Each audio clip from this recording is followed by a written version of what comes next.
Welcome, ladies and gentlemen, to the Gaming Top Down Podcast, a weekly family-friendly podcast all about board games, the board games that we have been playing, the ones that we like, sometimes the ones we don't like, but podcasts that we do every single week. My name is David, and I'm one of your hosts, and I'm joined every week by my brother, Devin.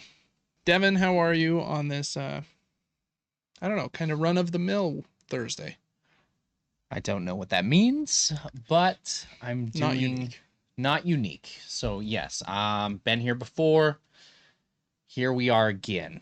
I'm doing well, I think. Good. Yeah, doing good. Life's moving fast.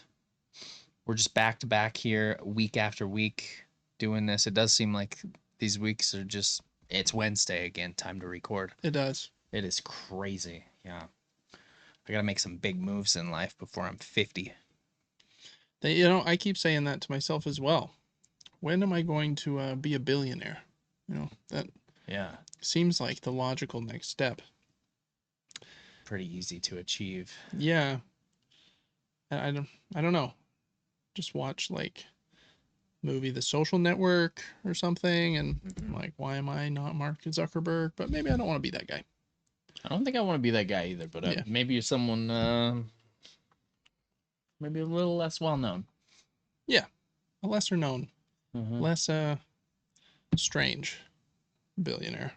Less strange. I'd be okay with that. Yeah. I don't know too much about that person. He's a little strange. I don't know. It has been fast. I feel like it's been kind of fun to, now that the basement studio is kind of done, to get the podcast back going again. We've changed up some of our like editing procedures, and we're using a new tool to help us create more shorts more quickly, which is exciting as well. So hoping to just kind of flood the market with podcast content, and hopefully that will help us find more friends and more listeners. I think that'll help us maybe be I don't know, what's the word? I don't know. Happy. Have the enthusiasm we need to continue this for a long time. Happy, there you go. Because my happiness is 100% reliant on the number of people that listen to this podcast. So don't ruin my life. Well, I had an interesting experience this week. Okay. As you know, I use my computer every day, and it's been having a lot of issues. I have roughly 3 terabytes of raw video that we've recorded on OBS just sitting there waiting for something. And then I have an SSD, which I think has 1 terabyte, which was completely stacked with who knows what. Over 5 years of using a computer, you join a lot of things, you log in, make accounts. Yeah. Set up ad blocks. I mean, the list goes on and on and on. Try pieces of software, and then you forget to delete them when you don't use them. Or you don't know how to delete them. Yeah. Things are hard to delete. But I kind of dabbled in that. Anyways, I've been blue screening a lot. I have a lot of different blue screen codes on my computer. Basically, when it blue screens, it's unusable. You have to reset the whole thing. But they have a code. It's like app data insufficient, or memory management insufficient, or something, unique words, quota not met. I'm like, I don't know how to meet the quota, but I'm going to reset my I would like to meet it. I would. In my time, I've dabbled way too much with computer settings, as we both know. I love settings. Yeah. I really do. I've learned a lot about them, and I like to perfect them if I can. But I'm starting to think like maybe things in their default state sometimes are better. Yeah, sometimes you're pushing things a little too far. Anyways, the reason I bring this up is I decided, after much frustration, after my latest blue screen, reset my computer to factory settings. It's crazy. Luckily, Windows has some options. They say, do you want to full reset this, or do you want to keep some of your personal data? I said, maybe I do want to keep some of my stuff, because one day I'm going to want to use it for something. Yeah. And it's not backed up anywhere. So anyways, reset the whole PC. And that's an experience. Launching that, and it says, hello. You're like, oh, shoot. This has nothing. Yeah. I have to reset this from scratch. It's like, which internet do you want to use? I'm like, oh no. You don't want to use Microsoft Edge? Yeah, that's what it started with. I was like, and then I tried to switch to Chrome, and it said, hey, we run on the same type of thing as Chrome. Are you sure you want to switch? I was Yep, like, I they don't make you know. try to feel bad about it. I don't know what I want anymore. But anyways, I got Chrome, and then I'm putting stuff in the taskbar, so I have quick access to things. And then I'm like, okay, so I use OBS for streaming and like all of these apps, so many apps. You have game launchers, this and that. I had to log back in and download every single thing I've ever used. Yeah. And then the worst part, let's all say it together. What's the worst part of setting up anything? Audio. So I tried to set up my microphone. It had issues for a long time. And once I got the microphone connected, then if you're a psychopath like me, you want to really perfect the audio. So you're on YouTube watching tutorials. You're like, what are the best filters for this mic? And they're like, well, it's all dependent on how loud your room is and where you are in the world. I was like, oh no. Okay. So I was setting up filters for my mic again, and then dabbling in OBS, because you know OBS has like 4,000 settings, and just so many things. The list, as I said, goes on and on and on. I highly recommend not factory resetting your computer unless absolutely necessary. Yeah. It was a brutal task. Took me a lot of hours, so that was a short and condensed version of how my Tuesday or Monday went this week. Can't even remember, but don't do that. Yeah, I'm sure it's a lot. You have to like sign into Chrome, and it has some of your things saved, but probably not too many. And then you've got to re-download Steam and Epic and all of the, like you said, OBS and all of the tools that you use for your mics and everything. Like, it's crazy. Yeah, you have no games, and Chrome was like, "What Right. email do you want linked to your browser?" I was like, "Oh no, I have 3 emails that I use. I don't know the passwords for these." Luckily, technology is pretty advanced nowadays, where it's like, "Hey, if you're logged in on your phone, just take a picture of this QR code, and you're instantly in." Yeah. I was like, "Oh, okay." Yeah, So that's super handy. some things were simplified, but that's what I did this week so far. I also went to a movie. Hmm. So I went and saw a new horror film with Allison Brie and Dave Franco. Dave Franco, who Yeah. I think are married. I think you're right, or at least dating. I don't know. Yes, there's something. They're acting together as a couple in this film. I'm not going to spoil anything, but I think that it's the best movie I've seen in theaters in a fat minute. I was Really? locked in. I was very drawn. I was like, what's gonna happen next? Okay, this is freaky. It was kind of scary, mysterious, very weird. It's a very weird movie. You're gonna see some weird things in there, but I It recommend it. sounds like you really enjoyed it. Oh, I did. I would like to watch it again. I really like both of them, Allison Brie and Dave Franco. And the premise does seem interesting. It does look like it's, I don't know, just from the trailer, they're kind of getting stuck together. It's kind of the vibe. It's called Together. They're like arms are like morphing together, kind of weird. So you kind of know some. You kind of know some stuff. And you see like their eyes, like lids, start like fusing together. And at one point, she pulls out like this saw, a sawzall, I think is what it's called, the little blade that goes back and forth, like gonna cut their arms apart or whatever. And I'm just like, that seems a little brutal.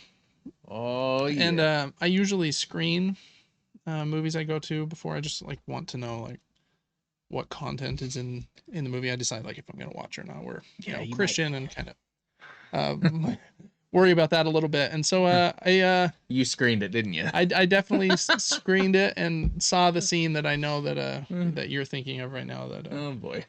yeah, maybe you pay attention for that one. But I'm surprised you really loved it. I did, man.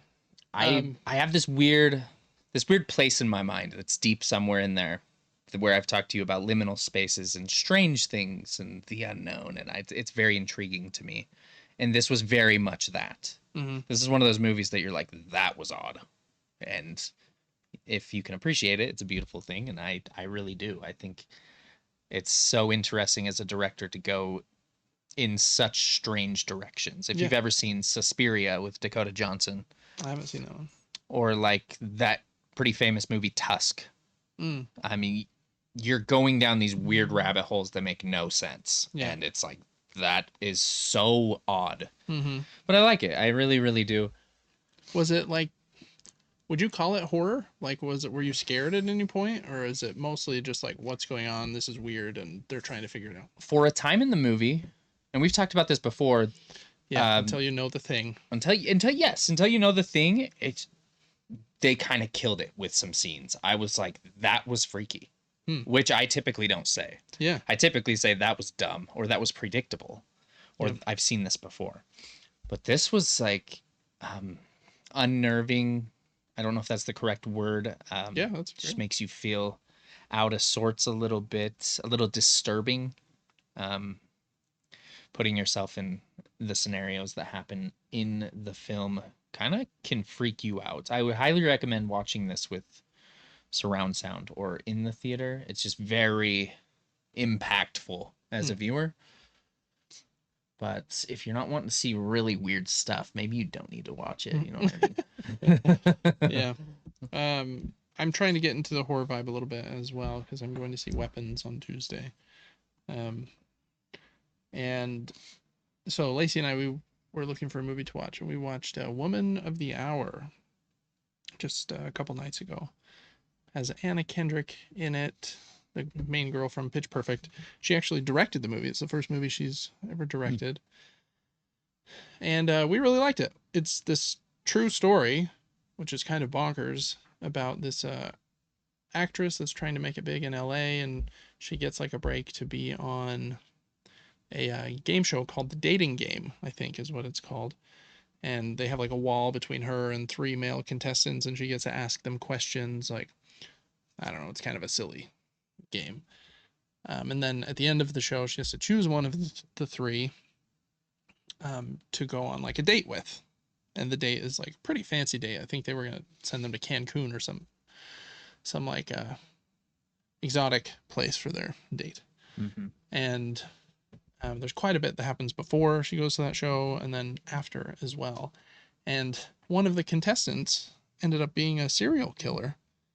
And again, it's a true story. Um, and he was the one chosen. And she almost went on this date with him, and she had like this crazy experience. Like, and he's like a pretty creepy serial killer. Obviously, I think he was finally convicted of killing like at least 13 women, but the again it's like the 70s, and so they don't have like the best like DNA data and stuff back then. Um, but like from some other digging and investigating they've been able to do, they think he might have killed as many as 130 people. So just like very prolific and creepy serial killer. So if you like a thriller kind of show, we were reading like his Wikipedia page afterwards, just like, wow, this is crazy. The amount of like stuff and murder and that they included in the movie was so light compared to what he actually did. And even in the movie, we're like, wow, this guy's like very creepy. So I recommend it. It's some of the reviews I read online were like, this movie's slow. It's not like super exciting, but that's kind of what I want for a serial killer thriller. I'm not looking for Jason Voorhees in a true story, you know? Mm. Um, so I don't know. I kind of like that one. Woman of the Hour. I think you said you've seen it too, Devin, maybe, but I I don't. have, yeah. I I think it's a remember couple it years old. relatively well. Yeah, Mm-hmm. it's good. I liked that one. I think that's the only movie I've watched this week, Devin. You watched together. I watched Woman of the Hour, so that's kind of a horror back to back. And then next week I'll tell you if I survived my experience going to see Weapons in the theater. It'll be the first horror movie I've seen in the movie theaters in a long time. Ah, it's the best genre to go to there. Yeah. If it's loud. Yeah, we'll see. It's reviewing very well. It's also supposed to be like long, and some people have said it's slower than you think it's going to be, but then when it ramps up, it ramps like crazy. So we will see. Yes, we will. So, anyways, that's probably it for Super Movie Brothers, Devin. Anything else you want to chat about before we jump in, or should we just jump into the show? I should have came more prepared. No, you're good. Yeah, we can jump in. And make sure to check out our Patreon at patreon.com/Super Game Brothers. Let me hop over to the screen here so you can take a peek at that. But if you support us over there, you get early access to our show, and you can write into the show, vote on the games that we play. We also have a board game podcast as well, and you get access to both through that Patreon. So you can see our last episode here was all about Donkey Kong Bonanza and kind of our thoughts after just the first few hours. My thoughts are a lot different right now, but we'll talk about that. I was very negative about that game last week. Well, last week I was too. We have audio and video versions of those and exclusive stuff and just a fun time. So please check that out. Patreon.com/Super Game Brothers helps us keep the lights on. And then we also have a giveaway going on at supergamebrothers.com where you can win a gaming gift card or a bundle of board games if that is more your thing. Okay, let's get into the show. This is a weekly podcast all about the board games that we have been playing, the ones that I have sitting on my shelf, and some other fun segments like that. We talk about the ones we've been playing, maybe go down to the table, show some pieces, and do fun segments. You can vote on what we play and cover on Patreon, so make sure to check that out as well. This week, Devin, we've got 2 games that we're going to give some first impressions about, and then we've got a new segment called Shelf of Shame, where I have a big shelf over there, and Devin's going to pick a game from it and then surprise me with it. I'm going to tell him a little bit about it, why it's on the shelf, why I bought it, why I'm excited to play it, or why I haven't yet, that kind of thing. So it'll be fun. So let's go down to the table, see if I can get our faces in here as well. And you can see the 2 games we're going to cover this week are Spectral, a deduction game from Bitewing Games, and A Fake Artist Goes to New York from Oink Games. And let's start with that one. It's the one Devin hasn't played. And so I'll just talk about it and I'll be really fast. I'm going to go to my zoomed in view actually. So my face, our faces are going to disappear just for a second. It's just such a small box. I think that will be helpful. This is a tiny game, again, from Oink Games, the company that did Scout, which is an awesome card game. Definitely recommend that one. This is kind of a party game, kind of Pictionary adjacent. It says here 5 to 10 players, 20 minutes for ages 8+. I think that's about right. Basically, every player is going to take a marker of a different color. So Devin, maybe you take green, red, or something. And then one person is going to be the game master. And they're going to take these, I think, 10 little dry erase boards and choose a word that they want the picture for this round to be about. And then they're going to write that word on every board in black. Let's just say it was dog. So I'd write that on every board, except for one of them is just going to get a big old X. Then these are going to be shuffled, put face down, and then handed out to the other players. They are color coded, so I can remember as the game master which one I wrote the X on. It would be this blue one. And then everyone's going to get one of these and flip it to the other side and look at it in secret. So everyone except for one person will have gotten one that says the word dog on it. And the one person is the fake artist that got one with an X on it. So now that person and the game master are trying to win together, and everyone else knows what the word is and is trying to beat them. How it works is the game master wants to well, from this point on, the game master is kind of done. He's going to say the category I chose was animals, and we'll say, Steve, you're going first, and Steve will draw the first line. And then everyone will take turns drawing a line in this picture. And after every line is drawn, basically everybody's watching you, everyone's trying to determine, was that line that Steve drew convincing enough to make me think that he knows it's a dog and he's not the fake artist. But you don't want the line you draw to be too obvious, because if the fake artist can figure out what the picture is, they'll win. Mm. So you have to be very subtle. And so it'll go around twice. I think we played an 8-player game, so you've got 16 little lines in these pictures. And then after it's gone around twice, the game master will say, okay, 1, 2, 3, point. And everyone will point at the person that they think is the fake artist. The fake artist and the game master win in one of two scenarios. If the everyone voting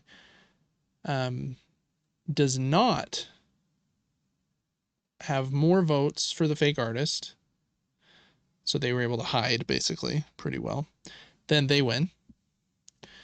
Or if they are chosen as the person that's the fake artist, but they're able to guess the picture, then they still win. So you have to be very subtle with the picture. The examples we have here were kind of funny, since it's free form. There's no like cards to give you the direction. It's kind of silly. Someone did a bridge, and I think when we were drawing this one, you can see someone drew a top line up here, and we were like, what? And so I think we did think that it was that person. We were wrong, actually, but and you start to look at some of these other lines, you're like, what's the squiggly one? But that was obviously water under the bridge, and that line there was meant to be like the yellow divider on the road that's connected to the bridge. But with every line you're watching to like make sure, what are you doing? This one was Mickey Mouse. That looks just like Mickey Mouse. And the person that I think was trying to blend in just kind of drew this weird ear that wasn't big and round like Mickey's actual ears. It's kind of like a pointed, like dog ear. and so I think we were able to figure them out that way. This one was a golf cart, and we were able to find the fake artist, and they thought it was a soccer goal, because we added some of these like golf clubs later and stuff. But this one was a pizza, and this one I wasn't the fake artist, but we lost because I drew, instead of a circle like a pepperoni, I drew this little rectangle, thinking that, okay, I might throw the fake artist off if I throw like a little Canadian bacon on this pizza. It didn't work out for me. And this one was actually Hitler. But I was the fake artist, and I thought it was a golfer, so I like completed his hand to be part of a golf club, and that was not right. So anyways, we played it, what is that, 5-6 rounds with 8 people, and really enjoyed it. It's very simple. Like, the rounds only take like 5 minutes. And if you win or lose, everybody's still just kind of having fun because you are drawing this little picture together. Really nice that it fits in a tiny box. I do wish the box was twice as big, just because then the paper, the sheets inside that you draw on, would also be twice as big. And if you have 8 people sitting around a table all looking and watching you draw something on this tiny paper, it's a little small. Cool idea that it's such a small box, but that would be I think the one thing that I would have done different is make this like a slightly bigger version. But it's kind of fun. You just like, then you can write down who won and like what the actual title was on the paper, and then I'll probably just keep these in the bottom of the box because they're just kind of funny looking pictures at the end. But anyways, that one was kind of a hit. I don't love party games, but if I'm going to play a party game, I like ones that are short, but still kind of silly and fun. And so I really like that one. That's a fake artist goes to New York, and that one was a hit, I think, with the entire group. So I would say that's probably a success. I'm going to get this back in the box here, Devin, and then we'll look at the next one. The next one is one that you have played as well. We played it on vacation with our cousin, and this is a deduction game. It's called Spectral, and this game's a little tricky to teach, I guess, is one of the downsides I would give to the game. And because of that, it might be a little tricky for me to even explain here on the video. But you set out a grid of 16 cards, and each card has like a door on it. And you need space between the cards for the hallways that are meant to separate these 16 rooms. You're trying to figure out which rooms have curses in this haunted spectral house and which rooms have treasures.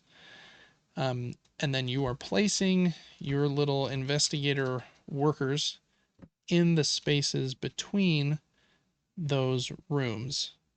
And at the end of the game, when all of the rooms are flipped over and we determine where all of the curses and treasures are, if your explorers are surrounding the rooms with the treasures, then you'll get the points for finding those treasures. There's a bit more nuance to that. That was a very simple explanation. But that's the main gist. The way that it works is when you place one of your explorers each turn on a hallway between two cards, you get a look at the other side of one of the two cards. The cards, though, are tricky. They don't tell you what's in that room. They tell you something about one of the surrounding rooms. So the clues could be there's a treasure 2 rooms clockwise from this room, or if you flipped it like in the reflection like a mirror of this room, then there is a maybe a gem or a curse there. And so you're writing and keeping all of these notes on your little score pad, trying to keep what you have found out secret. But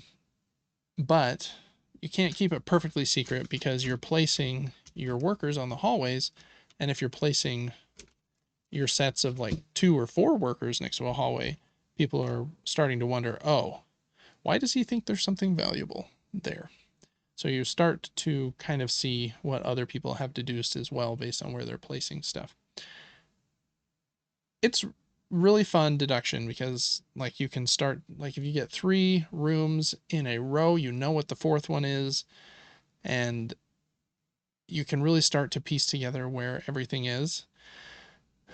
It is, again, the 2 qualms I would have with it. It's a little tricky to teach. Setup is not too bad. You have to shuffle each row of cards separately in these sleeves so that the rows come out separately, kind of these folders. And then, well, they're shuffled before they go in the sleeves. Then the sleeves are shuffled. Then you set them up in the rows.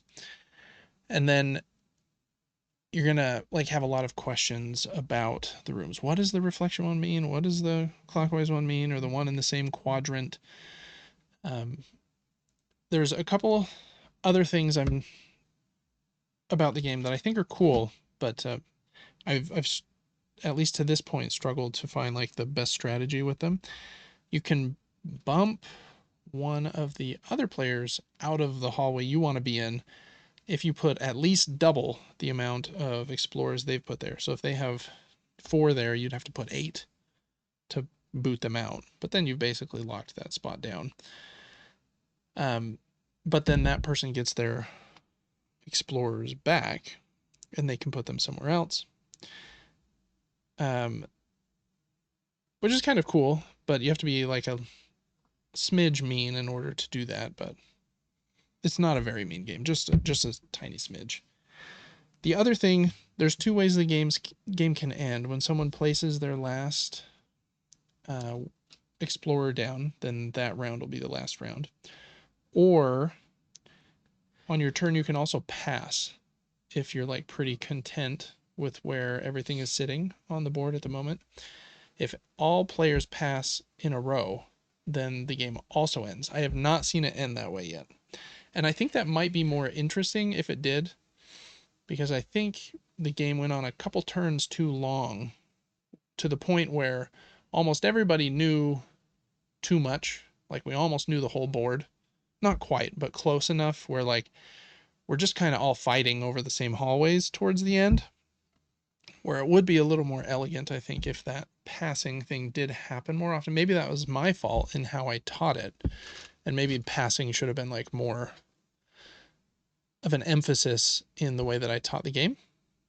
So that might be a me issue, but anyways, I really liked it. I like deducing things in games, like trying to figure out something that other people don't know, but then watching them take their turn and be like, why would he do that? I thought there was a curse there.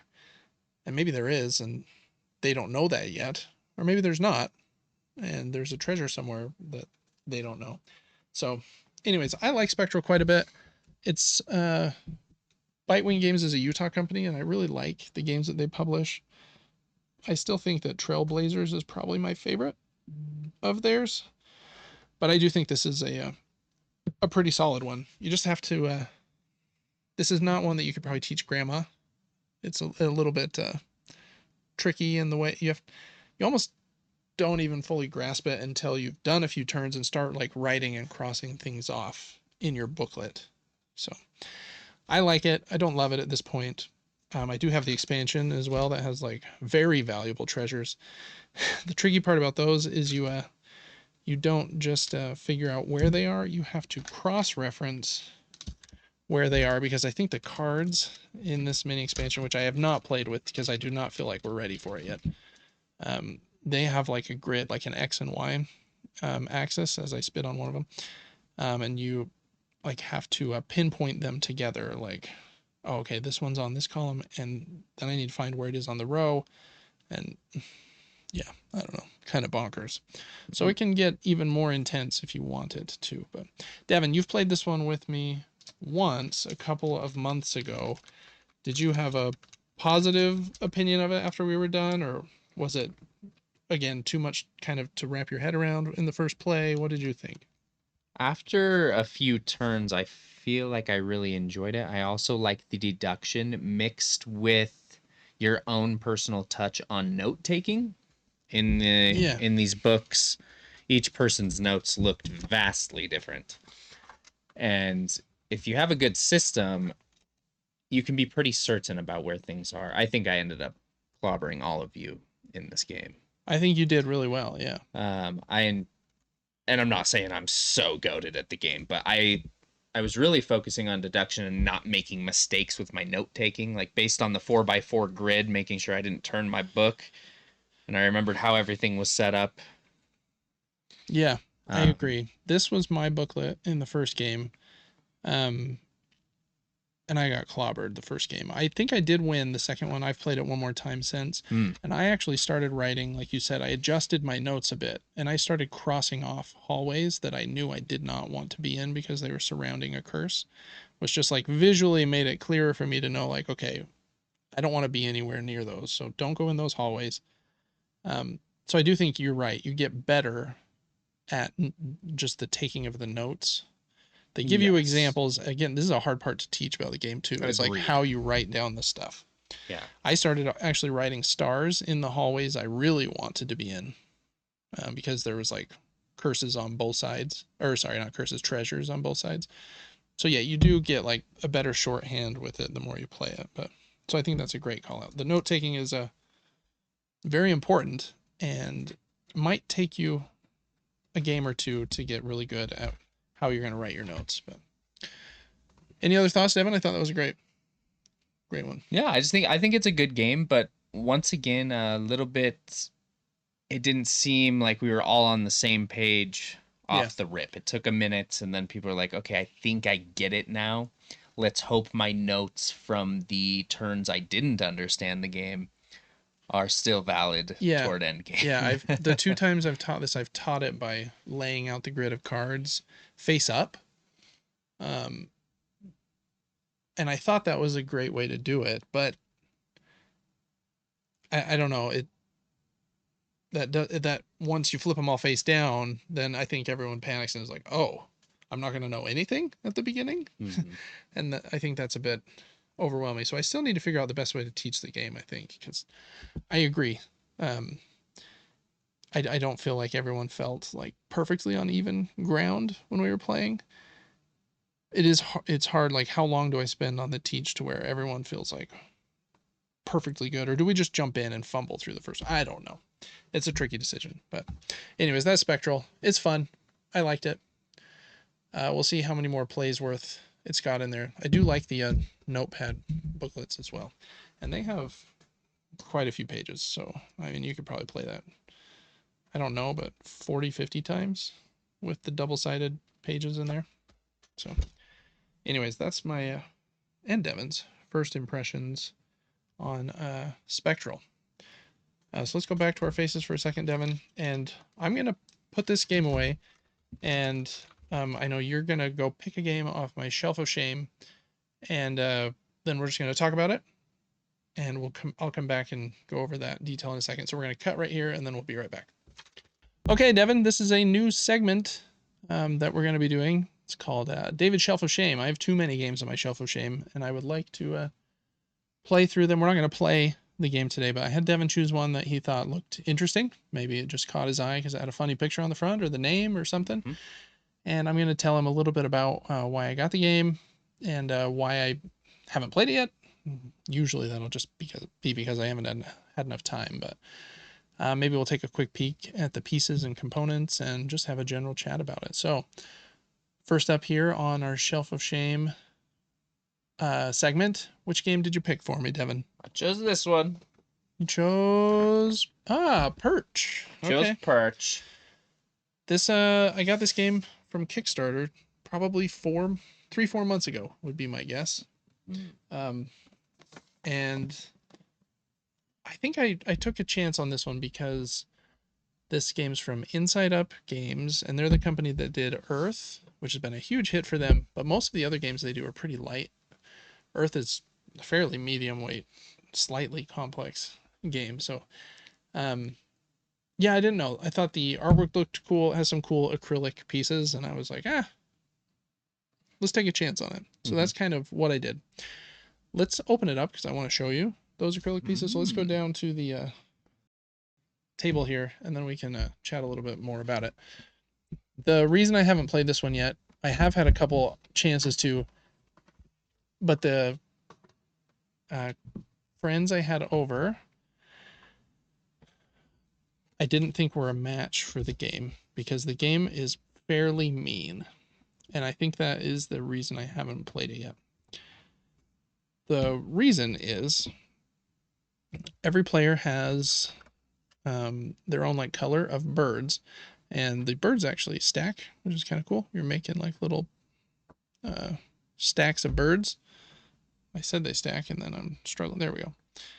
And you're going to stack them on top of different locations.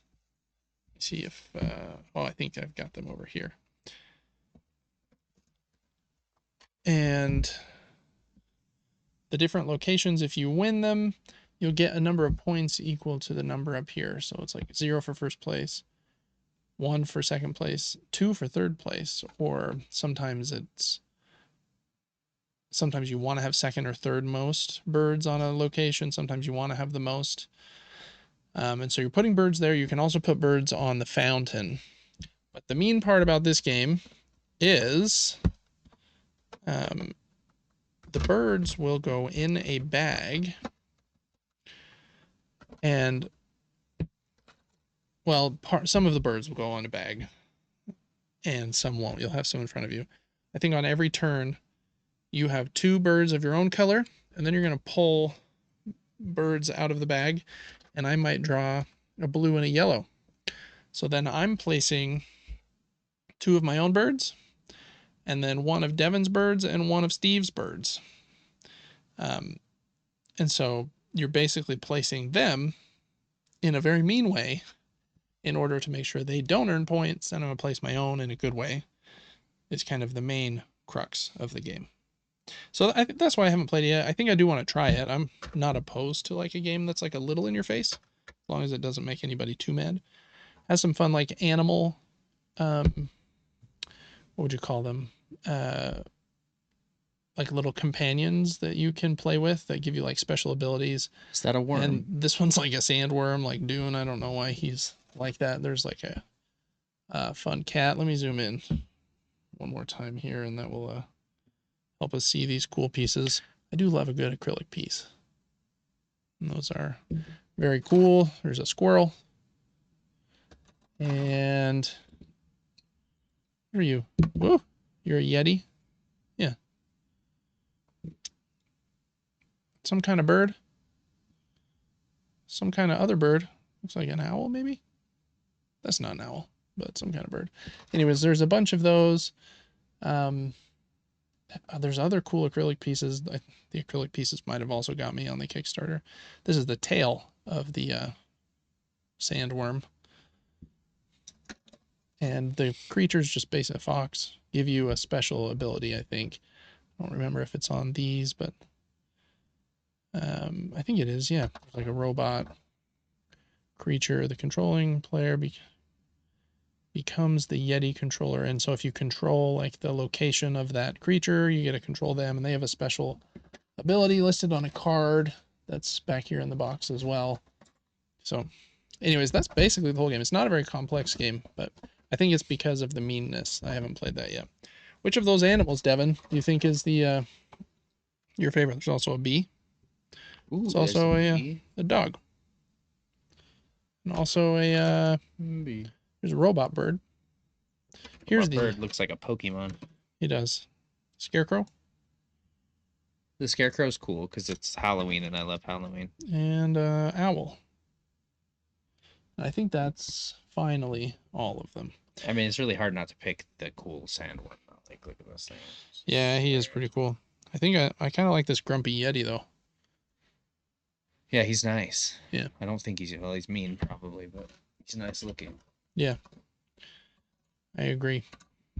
Devin, just looking at this game, this would be a nice way maybe to end our Shelf of Shame segments. How interested would you be in playing this game after the in kind of overview that I just gave you and my thoughts on why I hadn't played it yet and why I got it? My curiosity is piqued because of the creatures, the acrylic pieces, and the few unknown mechanics with, let's say, the scarecrow or the worm. I don't know what those do, so that's intriguing to me. But I'm almost too nice for a game like this. Like, I will probably place your birds if I pull yours out of the bag in a way that's relatively beneficial for you instead of being overly mean. Yeah, I agree. If I'm gonna, how long does this game say it is on the box here? It says 45 to 60 minutes. I'm sometimes okay with like meanness in a game if the game is fairly short, 30 minutes, 40 minutes, but I don't want like someone's experience playing a game with me to like be like, oh, we played for an hour and a half and David just really ruined my score by hurting me there at the end. Yeah. And unless you go in with that vibe, knowing like, hey, we're gonna do this and laugh about it and it's gonna be silly. So I don't know, maybe I would enjoy that vibe, but maybe not after investing 2 hours into a game and then destroying someone's entire strategy. Exactly. Yep. If the game's going to be longer than half an hour, then I usually want it to be like, okay, I'm in charge of my own stuff. I'm trying to score more points than everyone else, but I'm not, and I might be able to get in your way a little bit, but I can't like blow your stuff up. Right. So anyways, that is Perch on my Shelf of Shame. Maybe I get it to the table here soon now that you've brought it back to my attention. Sometimes I forget which ones I have over there. You've got a few. Yeah. So, alrighty. Is this back to our faces? It sure is. Buttons. That's going to do it for the podcast this week. Thanks so much for listening and watching. Make sure to check out our Patreon at patreon.com/supergamebrothers. That's how you can get access to this podcast a week early, right into the show, vote on the games that we play and cover, get some other cool perks over there for just $1 or $2 a month. Helps us keep the lights on as well, these really bright ones in front of us. Make sure to check out Devin on Twitch. He plays lots of video games there. Weekdays. He's Player 4. I was trying to remember your name. I almost forgot it there. Player 4. I never remember. I don't know my own name, honestly, most days. Yeah. And we'll see you next week for episode 66 of the Gaming Top Down podcast.